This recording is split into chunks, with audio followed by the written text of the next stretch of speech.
So, for this second lesson in our Imperialism and Industrialization unit, students will define conservatism, liberalism, and nationalism. Now, in class, we also matched examples of these terms with their philosophy. However, for this video, we will not be doing that.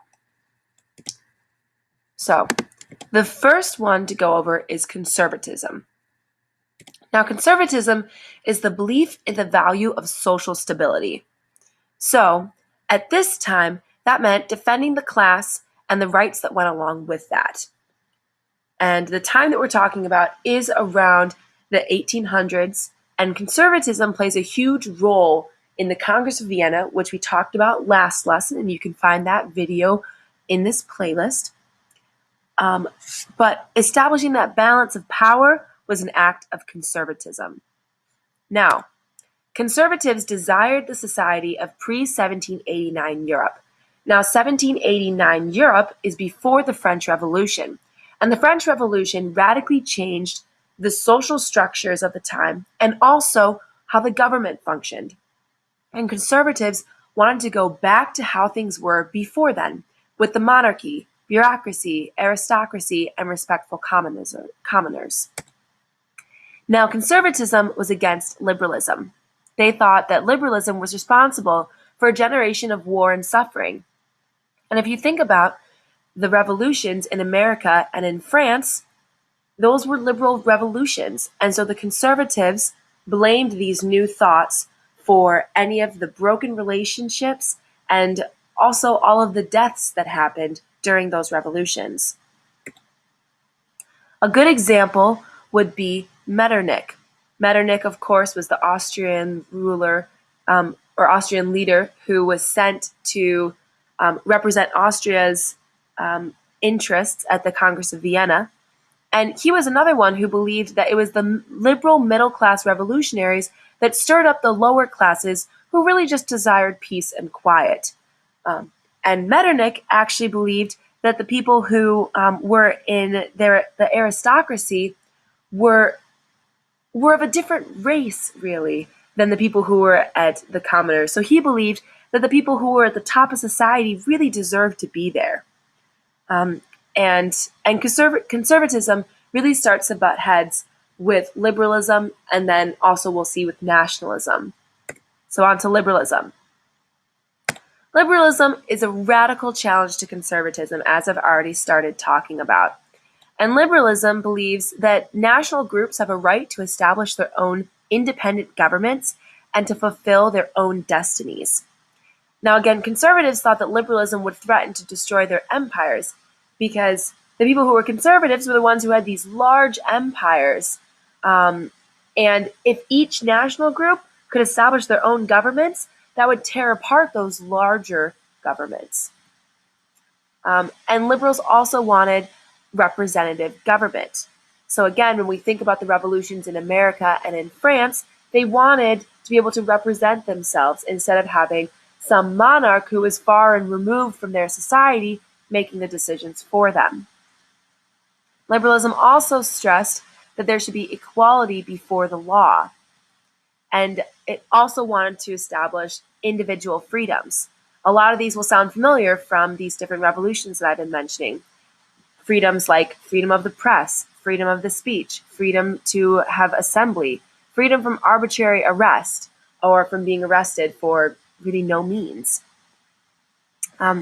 But critics of liberalism were against its economic principles because they saw it as unrestricted private enterprise with no government interference, which we know as laissez-faire.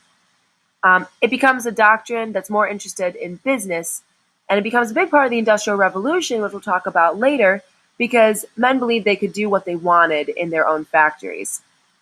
So many people actually thought that the liberals did not go far enough, and they called for universal voting rights and also for democracy.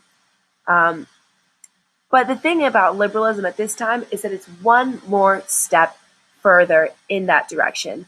So it may not have gone far enough, but it was a step away from conservatism so that other people could build on top of that one step and take it further to get that universal voting rights and direct democracy. Now, the third ideology that is prevalent at this time is nationalism. This is another radical idea that comes out of the French Revolution. So nationalism first builds up in France, but then after Napoleon invaded and started ruling over these other countries, they decided that they didn't want to be ruled by a Frenchman. They wanted to be ruled by somebody who was from their own country or from their own native area. So each people had a cultural unity that was founded in language, history, territory, and they really wanted to establish this and create political boundaries out of it. But before, loyalty was found in a king or in a region. And now they wanted to go to that national identity. They wanted to turn that cultural unity into a political reality. However, at this time, this is more of a dream than a reality. Because the thing is that there are lots of local dialects and various ethnic groups that shared territory, so it wasn't as cut and dry as nationalists oftentimes wanted to make it seem.